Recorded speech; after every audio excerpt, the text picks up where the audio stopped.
জীবনের কঠিন সময়গুলোতে নিজেকে গোপন রাখাই ভালো। নিজের দুঃখ কষ্ট কাউকে না দেখানোই উত্তম। জীবনে যদি কখনো খুব খারাপ সময় আসে, তাহলে নিজের দুঃখ কষ্টগুলো নিজের মাঝে এমনভাবে আড়াল করে রেখো যেন তোমার গা ঘেঁষে বসে থাকা মানুষটিও টের না পায় যে গোপনে তুমি ভেঙে গেছো খুব। পুরো ছারখার হয়ে গেছে মনের বন। আকস্মিক ঝড়ে ঝরে গেছে জীবন বৃক্ষের সবকটি সবুজ পাতা। শক্ত হও, নিজেকে নিজে বুঝাও যে এত সামান্য বাতাসে ঝরে যেতে নেই, ভেঙে যেতে নেই এমন হালকা আঘাতে। কান্না পেলে একা একা গোপনে কাঁদো, তবুও নিজের দুঃখ ক্ষতগুলো কাউকে দেখাতে যাবে না। মনে রেখো যে নিজের জন্য আলো হতে পারে না, পৃথিবীর সমস্ত আলো ঢেলে দিলেও তাকে পথ দেখাতে পারে না। জানোই তো মানুষ বড় নিষ্ঠুর ও নির্দয়। ভেঙে যাওয়া মৌচাক দেখলে ঢিল মেরে আরো বেশি ভেঙে দিয়ে পৈশাচিক আনন্দ পায়। আসসালামু আলাইকুম, কি অবস্থা, কেমন আছেন সবাই? আশা করছি কাছে দূরে দেশ দেশের বাহিরে যে যেখান থেকে আমার আজকের ভিডিওটি দেখছেন সবাই অনেক বেশি ভালো আছেন, সুস্থ আছেন এবং পরিবার পরিজন নিয়ে নিরাপদেই আছেন। আলহামদুলিল্লাহ, আমরাও বেশ ভালো আছি। আরও একটা নতুন ভিডিওতে সবাইকে আমন্ত্রণ জানাচ্ছি। গত ভিডিওতে শেয়ার করেছিলাম আমি একটা ডিআইওয়াই প্রজেক্ট হাতে নিয়েছি, তো সেইটা দিয়েই শুরু করলাম আজকের ভিডিওটা। তো গত ভিডিওতে আমি জ্যাসো দিয়ে প্রথমে একটা কোট দিয়েছিলাম, সেটা ভালোভাবে শুকিয়ে যাওয়ার পরে আমি এখানে অ্যাক্রিলিকের হোয়াইট কালারটা দিয়ে দুইবার কোট দিয়েছি। একবার দিয়ে যখন শুকিয়ে গেছে তার পরবর্তীতে কিন্তু আমি আবারও হোয়াইট কালারটা দিয়েছি, যাতে করে রংটা খুব সুন্দরভাবে আর কি সেট হয়ে যায়, দেখতেও ভালো লাগে। এর পরবর্তীতে আমি উপরের অংশটাতে পার্পেল কালার দেব। তো অ্যাক্রিলিকের পার্পেল কালার মিক্সড করাই ছিল, আমি জাস্ট শুধু কিনে এনে এভাবে করে সুন্দর করে একটু জাস্ট কোট করে দিয়ে দিচ্ছি। এটাও কিন্তু আমি দুইবারে কোটটা দিয়ে দেব। আর দেওয়ার পরে দেখতে পাচ্ছেন ফাইনাল লুক খুবই ভালো লাগছিল দেখতে।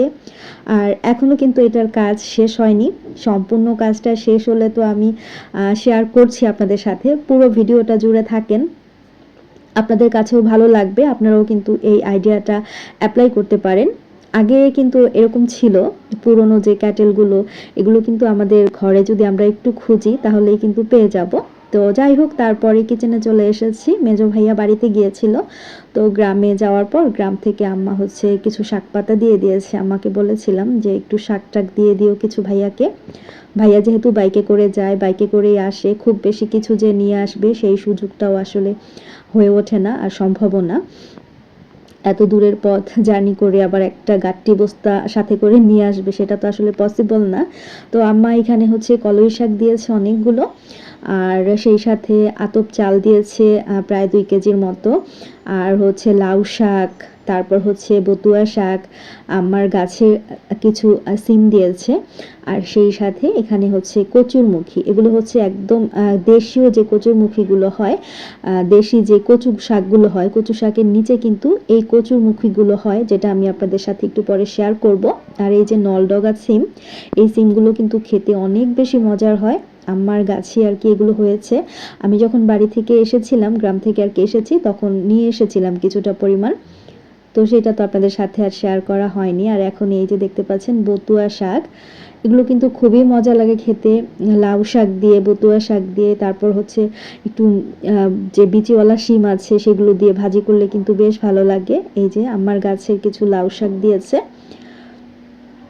এরপর আপনাদের সাথে চলুন দেশীয় যে কচুগুলো আছে বা কচুর মুখীগুলো আছে সেইগুলো একটু শেয়ার করছি। এই কচুটা এত মজা লাগে রান্না করলে।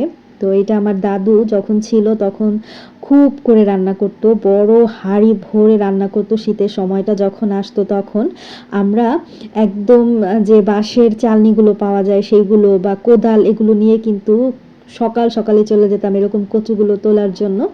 আর খুব ভালো লাগতো, কে কত বেশি পেত সেই জিনিসটা নিয়ে আমাদের মাঝে প্রতিযোগিতা হতো, আমরা প্রতিযোগিতা করতাম।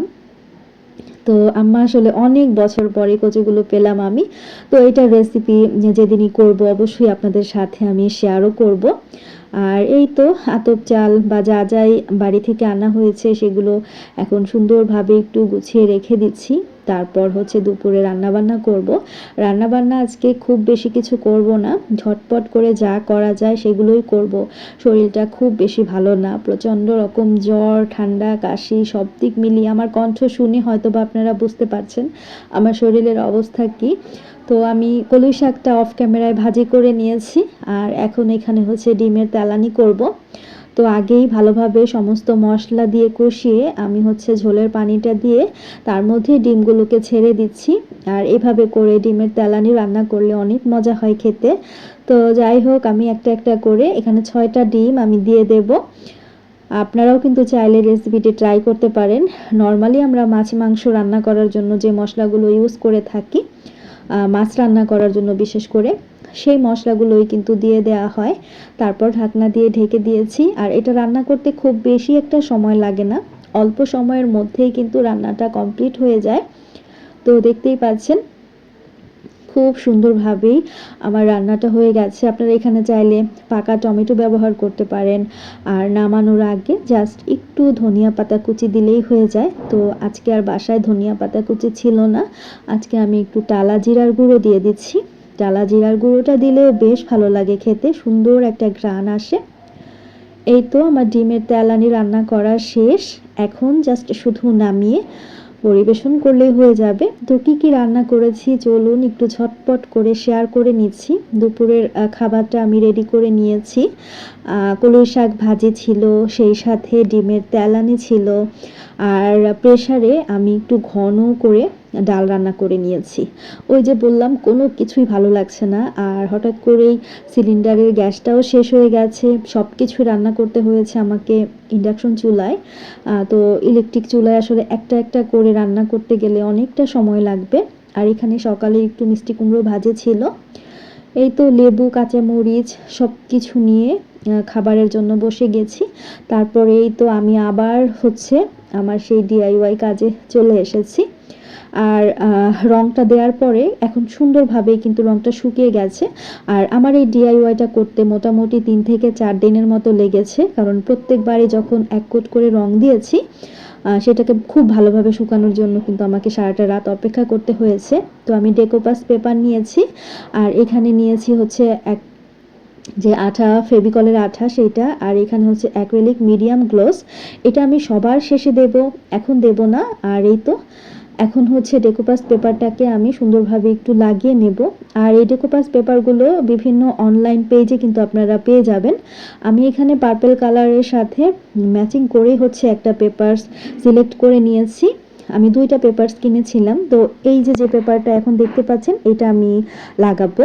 তো আমি জাস্ট প্রথমে একটু মাপ দিয়ে নিলাম, মেপে তারপর হচ্ছে পেপারটাকে একটু সুন্দরভাবে কেটে নেব। আমি যে অনলাইন পেজটা থেকে নিয়েছি, যদি সম্ভব হয় আমি অবশ্যই ডেসক্রিপশন বক্সে দিয়ে দেব, আপনারা কিন্তু চাইলে তাদের কাছ থেকে নিয়ে নিতে পারবেন। আমি আমার প্রয়োজন অনুযায়ী কিন্তু সাইজ করে কেটে নিয়েছি। এখন সুন্দরভাবে ফেভিকলের আঠা দিয়ে আমি হচ্ছে এটা লাগিয়ে দেব। নর্মালি এটা দেখা যায় মটপজ গ্লুটা দিয়ে লাগায়, তবে মটপজ গ্লুটা আমার কাছে যেহেতু অ্যাভেলেবেল ছিল না, আমি ফেভিকলের আঠাটা দিয়ে লাগালাম। আর ডেকোপাস পেপারের নিচে কিন্তু এরকম 2টা অংশ থাকে আলাদা আলাদা, তো আমি 2টা পার্টি উঠিয়ে ফেললাম। এরপর হচ্ছে আমি এখন আঠা দিয়ে সুন্দরভাবে একটু লাগিয়ে নিচ্ছি। काहे खफाए से चुलबुल से बुलबुल काहे ना तुमने बतिया है काहे पड़ा पीछे जाने दे बैरी मैं जानू ना तोरी खतिया है इस अदा पे जो हम कुर्बान गए जी तो हरि नाना में हामी है जान गए जी कल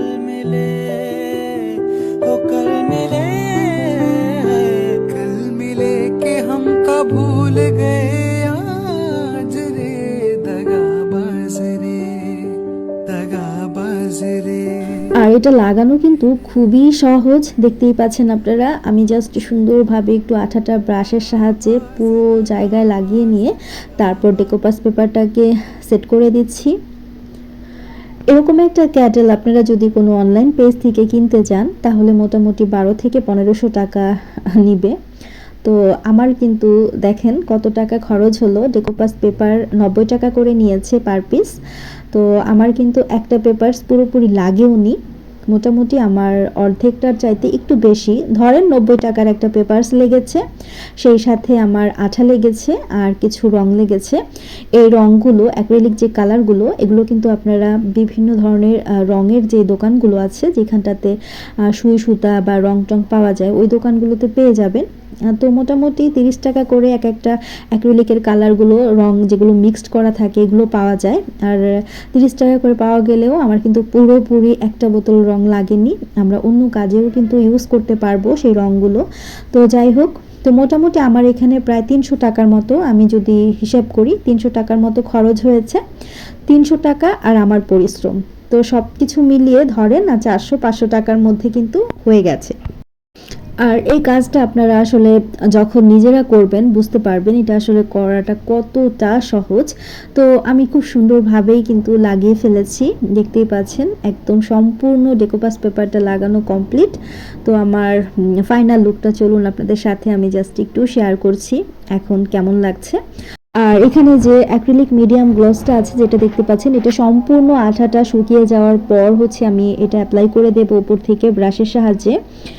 তাহলে কিন্তু খুবই সুন্দর শাইনি একটা গ্লো হচ্ছে ক্রিয়েট করবে, আর পানিতেও একদম নষ্ট হয়ে যাবে না, এটা খুবই ভালো লাগবে। তো এটা আমি কি কি পারপাস ইউজ করব, কোথায় কোথায় ডেকোরেশন করব, সব কিছু আপনাদের সাথে পরবর্তীতে আবার শেয়ার করব। আর এটা এখন কেমন লাগছে দেখতে অবশ্যই আমাকে কমেন্টের মাধ্যমে জানাবেন। ভালো লাগলে ভিডিওতে লাইক কমেন্ট শেয়ার করবেন। যারা যারা নতুন দেখছেন আমার ভিডিওটি, আপনাদের কাছে যদি ভালো লাগে এই টাইপের ডিআইওয়াই বা কোনো কাজ দেখতে চান তাহলে অবশ্যই কমেন্টের মাধ্যমে জানাবেন, কারণ আপনাদের ভালো লাগলেই আমার কাজের সার্থকতা। আরও একটা নতুন ভিডিও দেখার আমন্ত্রণ জানিয়ে আজকের মতো বিদায় নিচ্ছি। আল্লাহ হাফিজ, আসসালামু আলাইকুম।